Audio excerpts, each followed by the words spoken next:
Editorial Súper reconoce hoy en día a las empresas que contribuyen al desarrollo de Uruguay, que lo están haciendo bien y que de alguna manera son parte de este crecimiento. Mira, es muy importante esto. En Uruguay hace muchos años, te diría hace 20, 30 años, una gran discusión, fundamentalmente en las fuerzas progresistas, respecto a si era bueno que lo público digamos, se coordinara con lo privado y darle un lugar importante a las empresas privadas que realmente contribuyeran a los recursos y al desarrollo del país. Bueno, hoy esa discusión está saldada.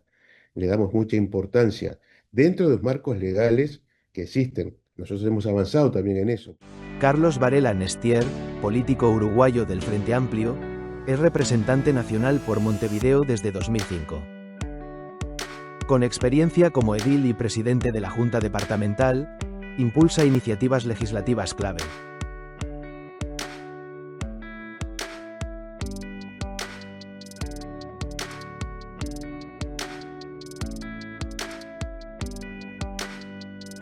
El día de hoy Editorial Súper celebra la edición conmemorativa internacional 205 años América Libre y nos encontramos con el representante Carlos Varela Niester, quien hoy en día tiene un trabajo en comisiones que ayuda al desarrollo comunitario y la mejora de las condiciones de las familias de Uruguay. Gracias por estar aquí el día de hoy. No, yo les agradezco a ustedes esta comunicación. Muchas gracias. Estamos aquí para conocer su labor legislativa de cerca y cómo es que hoy en día trabaja en proyectos de alto impacto que permiten conocer más sobre esta visión legislativa. Me gustaría comenzar esta entrevista con cómo es que a lo largo de 205 años de independencia hemos visto avances significativos en varias áreas, pero qué logros legislativos destaca que contribuyen al progreso de Uruguay y a la construcción de una nación más fuerte y más unida. Mira, Uruguay es un país muy particular en el continente americano a partir de avances legislativos muy importantes en los cuales muchas veces fuimos vanguardistas a nivel mundial, a partir fundamentalmente del principio del siglo XX. Hubo un presidente, José Valle Ordóñez, que estableció una legislación avanzada desde el punto de vista político, social y cultural. Tomó medidas muy particulares que hicieron a la idiosincrasia del país. Por ejemplo, separó a la iglesia del Estado, generando el respeto a todas las religiones, por supuesto, pero no generando una religión oficial, lo cual fue extraordinariamente importante para la composición social del Uruguay. Estableció leyes avanzadas como la ley de 8 horas, el voto femenino, la ley del divorcio por la sola voluntad de la mujer, estableció la nacionalización de la banca, que hasta el día de hoy perdura, con bancos oficiales muy fuertes, las empresas públicas vinculadas a situaciones estratégicas como el agua, la electricidad, lo que tiene que ver con el comercio exterior, todo eso está en manos del Estado y aún está en manos del Estado. Hubo intentos en los años 90 de privatizarlos y el pueblo rechazó en un plebiscito. Pero luego en los últimos años, con gobiernos de izquierda, a partir de 1915, se avanzó aún más y tenemos leyes, por ejemplo, del matrimonio igualitario, la regulación del cannabis, las leyes que van en beneficio de la población trans. Tenemos una cantidad de legislación social que nos pone en una situación privilegiada y nos obliga a quienes hoy estamos a continuar ese camino. Por supuesto, el Uruguay también tiene muchas dificultades, como tiene el resto del continente. Aún hay una diferenciación social importante y todavía hay mucha gente en la pobreza. Tenemos un problema que empieza a surgir en el país del crimen organizado, generando situaciones de inseguridad que no teníamos en el pasado o que por lo menos no tenían los niveles del pasado. Pero hay una configuración política, social, cultural, un sistema político que tiene más de 200 años de permanencia. Los partidos tradicionales, los partidos fundacionales de Uruguay tienen 200 años. Los partidos fundacionales de la izquierda tienen más de 100 años. Entonces, hay una seguridad jurídica, social, institucional que nos hace responsables a quienes hoy hemos tomado algún tipo de definición en cuanto a ocupar bancas legislativas o lugares en el Poder Ejecutivo. Esa tradición nacional de cercanía. Somos aparte una población muy pequeña, tú sabes que somos 3 millones de habitantes, 3,5 millones, con mucha gente en el exterior, yo sé paso. en México. Muchísimos uruguayos y uruguayas en su momento encontraron un refugio en momentos muy difíciles que hasta el día de hoy y siempre agradeceremos. Pero esa población pequeña que genera dificultades a veces en situaciones de mercado tiene la ventaja de ese conocimiento mutuo y de esa solidaridad que se va generando en el país para enfrentar situaciones complicadas. Es increíble esa trayectoria que han tenido, avances significativos. Y hablando de un pasado, me gustaría enfocarnos en este presente. Representante, ¿qué iniciativas recientes destacaría que contribuyen al desarrollo social y económico de Uruguay hoy en día? Mira, Uruguay hoy tiene algunos desafíos que son fundamentalmente, a partir de su tamaño, el hecho de la necesidad de una inserción comercial en el mundo, un mundo que aparte hoy es de una incertidumbre diaria, ya no como pasaba antes, que uno imaginaba que podía pasar en un año o dos. Ahora tenemos que ver qué pasa la semana que viene. Este, y eso afecta, obviamente, algo que para nosotros es muy importante, que son las inversiones, inversiones productivas. Porque una de las dificultades que hoy Uruguay tiene y está afrontando, y seguramente pasan también en tu país, es que el avance de las nuevas tecnologías está empezando a desplazar gente del trabajo y sustituyéndola por máquinas o por inteligencia artificial. Y eso nos está empezando a dificultar el acceso al trabajo o al trabajo de calidad. El Uruguay tiene hoy un nivel de informalidad importante que tenemos que encarar, que se refleja también en niveles de pobreza o de indigencia, que si bien hemos ido mejorando sustancialmente, todavía es una dificultad que a su vez genera tensiones sociales. Entonces, si bien como te señalaba, estamos muy orgullosos de nuestras legislaciones de avanzada, de nuestro sistema de previsión social, de cuidados sociales, tenemos riesgos que como legislador uno debe afrontar con mucha responsabilidad como parte de un partido.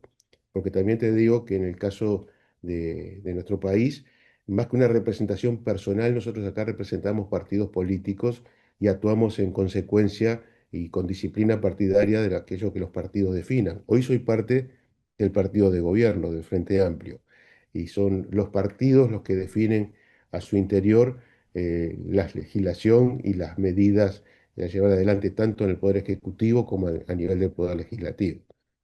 Y hablando en particular, digo, hablábamos en un inicio que ha destacado representante por su labor legislativa. ¿Cómo es que desde ese trabajo impulsa proyectos que fortalecen tanto la protección como el bienestar de las familias de Uruguay?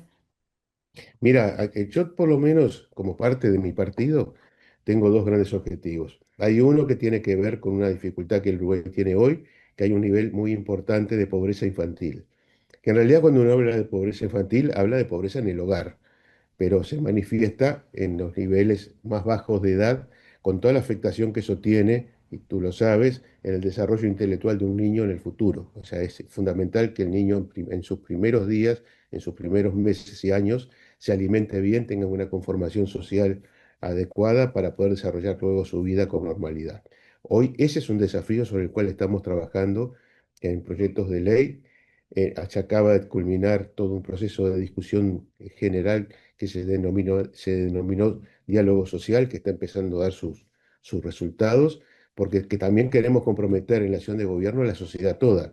No es simplemente que un presidente o un partido político decida por sí mismo, hay que consultar permanentemente a la sociedad. Pero aparte yo soy parte de la generación que sufrió la dictadura en los años 70 en este país. Y otro de los objetivos es fortalecer permanentemente la institucionalidad, defender las instituciones de la República, hacer las cosas tan bien que la gente no tenga la tentación de pensar que no es el Parlamento o no son los partidos políticos el mejor intermediarios y pensar en aventuras que en otro momento América Latina atravesó y que tan doloroso fue. Entonces yo te diría que esos son mis dos grandes objetivos, trabajar desde el punto de vista social hacia los sectores menos privilegiados y a su vez trabajar asegurando la institucionalidad como algo absolutamente estratégico y fundamental. Sí, como lo decía, a pesar de que ha habido muchos avances significativos, también hay muchas áreas de oportunidad que se siguen trabajando, se siguen visualizando y también se siguen escuchando, ¿no? Por parte del pueblo. Exactamente, hay muchas demandas, porque aparte estamos en un proceso muy particular. El expresidente Mujica lo decía, vivimos una etapa de consumismo donde nada nos satisface. Y donde a veces, y voy a ejemplificarlo, tenés un teléfono celular, pero ya querés el modelo siguiente, aunque el teléfono celular que tengas pueda funcionar 10 años más. Pero bueno, es esa vida que hoy tenemos y hay que empezar a ver qué es lo más importante y lo más privilegiado, si lo que el mercado nos demanda o la vida o la calidad de vida que queremos tener. Sobre esos desafíos también nos movemos quienes hacemos política en el Uruguay. Claro. Hablando de otro tema muy importante, en el marco de esta integración regional y la cooperación entre los países de América Latina, vemos una sinergia entre el sector privado y el gobierno. Me gustaría aquí hablar de qué opina de esto. Editorial Super reconoce hoy en día a las empresas que contribuyen al desarrollo de Uruguay, que lo están haciendo bien y que de alguna manera son parte de este crecimiento. Mira, es muy importante esto. En Uruguay hace muchos años, te diría hace 20, 30 años, una gran discusión, fundamentalmente en las fuerzas progresistas, respecto a si era bueno que lo público em, digamos, se coordinara con lo privado y darle un lugar importante a las empresas privadas que realmente contribuyeran a los recursos y al desarrollo del país. Bueno, hoy esa discusión está saldada, le damos mucha importancia dentro de los marcos legales que existen. Nosotros hemos avanzado también en eso. Por ejemplo, hace unos años se votó una ley de responsabilidad penal digamos, para aquellos empresarios que contratan trabajadores en condiciones que no eran las mejores para la seguridad laboral. Hoy tienen pena de cárcel aquellos que no le aseguran a un trabajador, por ejemplo, de la construcción, las mejores condiciones para desarrollarse y genera con eso un accidente. Pero el Estado todo, y en eso hay política de Estado, no importa quién gobierne, genera permanentes oportunidades para que las empresas privadas nacionales e internacionales, bajo determinadas normas, puedan invertir y desarrollarse en el país. Qué increíble cómo esta colaboración es necesaria y también incluye este tipo de reglas y normas por parte de ambos para poder contribuir a este desarrollo. Me gustaría finalizar esta entrevista con una pregunta muy importante, representante. Hemos hablado durante toda la entrevista del pasado, del presente, pero me gustaría visualizar el futuro con su compromiso. Cuál es el compromiso hoy en día que tiene con Uruguay? Yo te diría que hay dos. Uno, ya te lo señalé, que es trabajar permanentemente en el fortalecimiento de la institucionalidad, por lo que nos pasó, porque tenemos memoria de lo que nos pasó y no queremos que nos vuelva a pasar. En lo otro, hay dos cosas más. Trabajar mucho por la integración regional y continental. Yo integro también el Parlatino y estoy convencido que la suerte de América Latina está en una unidad cada vez más firme e igualitaria entre los países que integran desde el Río Bravo hacia la Patagonia, el continente americano. Pero hay otro aspecto muy importante que es seguir trabajando en la igualdad de oportunidades para toda la población. Acá es fundamental que desde el nacimiento todos tengan las mismas posibilidades y las mismas herramientas para desarrollarse. Luego, la vida, las condiciones de cada uno, la capacidad y la voluntad determinarán qué camino seguir. Pero el Estado debe garantizarle a todos las mismas igualdades y las mismas condiciones desde que un niño nace, tanto en un eh, hogar humilde como en un hogar de clase alta. Eso es responsabilidad del Estado uruguayo y no dejar que las condiciones del mercado determinen la vida de nadie. Muchísimas felicidades por esta labor legislativa, representante. Lo podemos ver reflejado en estos minutos, aunque fueron breves de la entrevista, el cómo tiene este compromiso con Uruguay y le agradezco mucho su tiempo para poder acercarnos a usted. Yo les agradezco a ustedes y es un placer esta comunicación y les Muchas, deseo muchísima suerte. muchas gracias.